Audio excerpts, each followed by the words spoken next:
YouthLink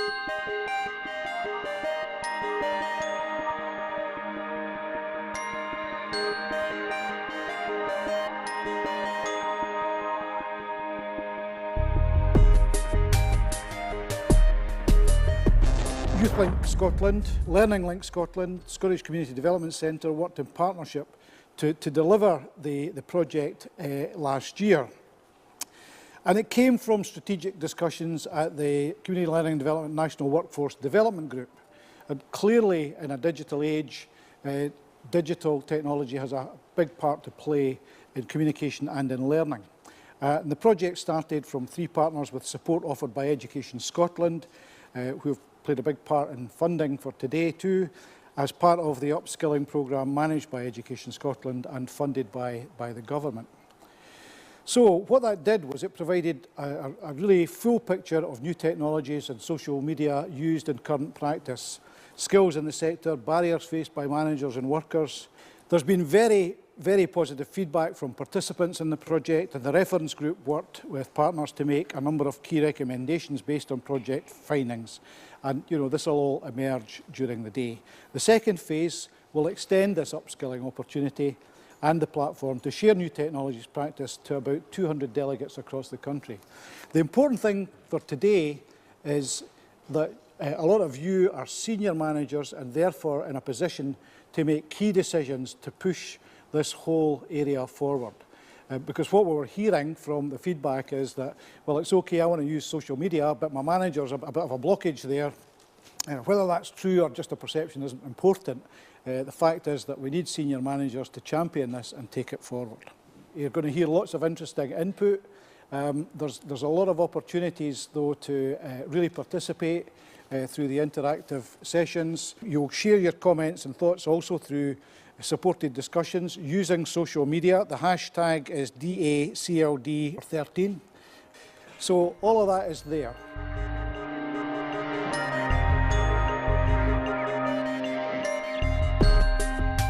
Snook technology for us is an enabler. It's a big part of how we capture stories and capture the process of our work.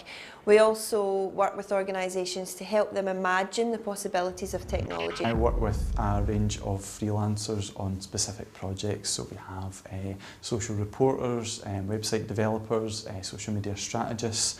The bulk of our work is actually training organisations in how to use social media effectively. We also work in social media strategy, policy development, website development and design as well.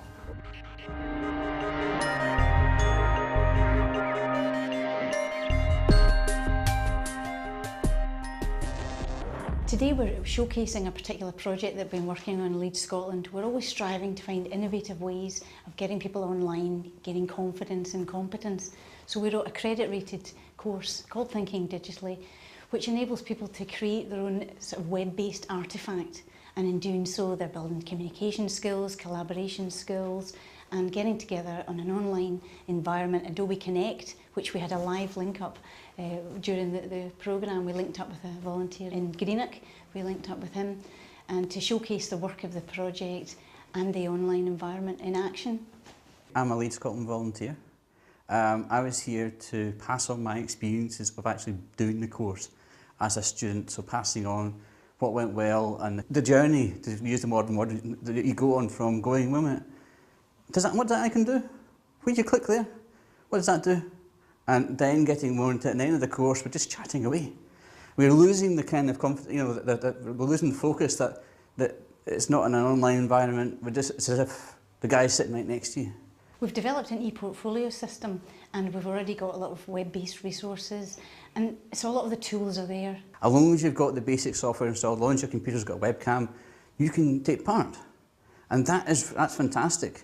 I don't need to have an HND in ITC to come and do this course. What we're now looking to do is to get more funding, to develop our capacity to roll it out further, so we can get a lot more people creating digital artefacts, building digital skills, leading to further learning, leading to further employment opportunities.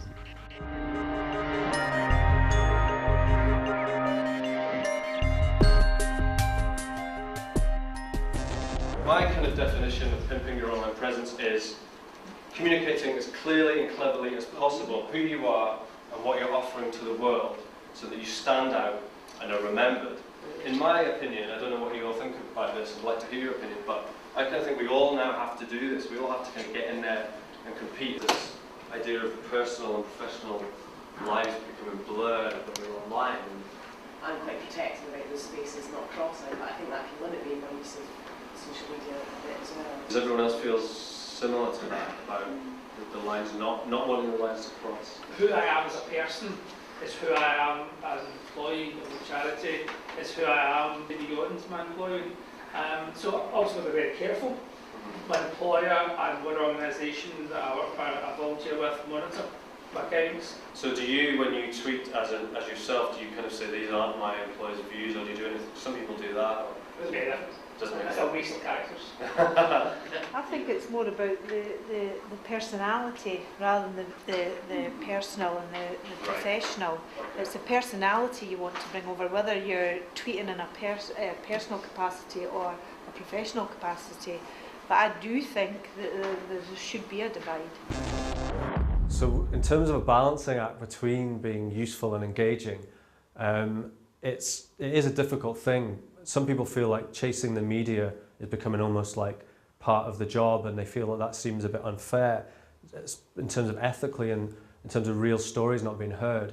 So I think you can use both. You could use, for example, a private Facebook group to collect those stories in a safe way, and also to gain permission to share them wider.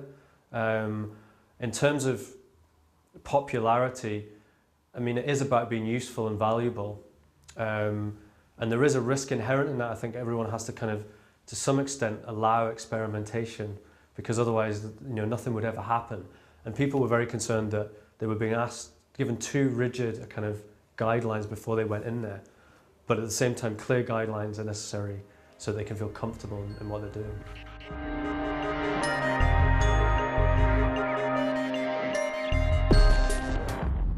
Our main discussions around staff training and awareness and keeping up to date with technologies, and the fact that people had to be proactive and run with things without any training. In terms of the social media they're using just now, very much keen individuals taking up the Facebook or Twitter, going with that and then supporting colleagues. It was more important that people thought creatively out of the box, and we started talking about the whole thing about using our service users to get around some of the issues and difficulties that we had, and putting control back to the users, which seems to be quite central within the CLD context, so we quite like to stay there. But the other point that came out quite well in the discussion was giving people the permission to fail in these areas. These things are new to a lot of people, and people need to have guidance so that that's done in a positive way.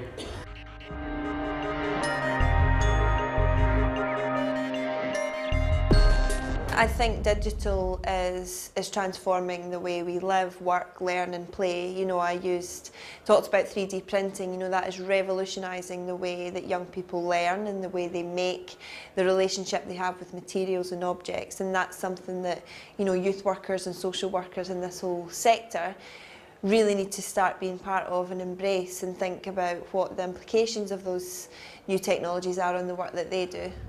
There's a balance to be had between using social media to engage, but also not feeling scared of getting complaints.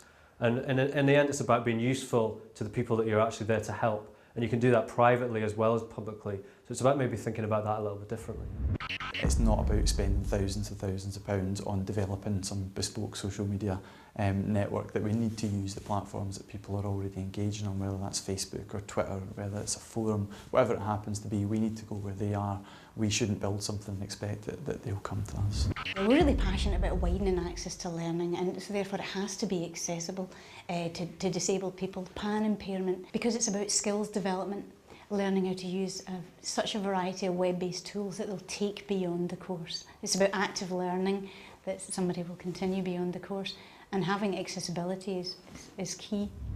So a lot more visual communications, and we're going to need to think about how do we distill down the messages that we want to get across to people. So moving away from massive 500-word policy documents that never engage with people in the first place, down to something that's maybe just visual and based on single images.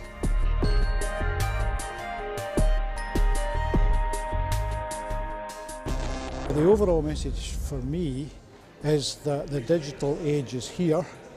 We need to embrace that, we need to use that. It's a real tool for learning, and it's a particularly good tool for learning in a different way, in a different context, perhaps involving engaging people that wouldn't learn in the more traditional sense, like going to a class or something like that. There is going to continue to be a very substantial interest, and we can harness that interest and the usage of digital technology for public good and individual benefit.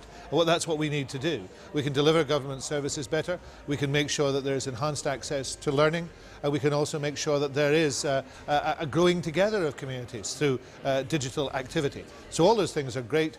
The one thing that's certain is it's going to go on. Therefore, we have to engage with it, and we should engage with it positively.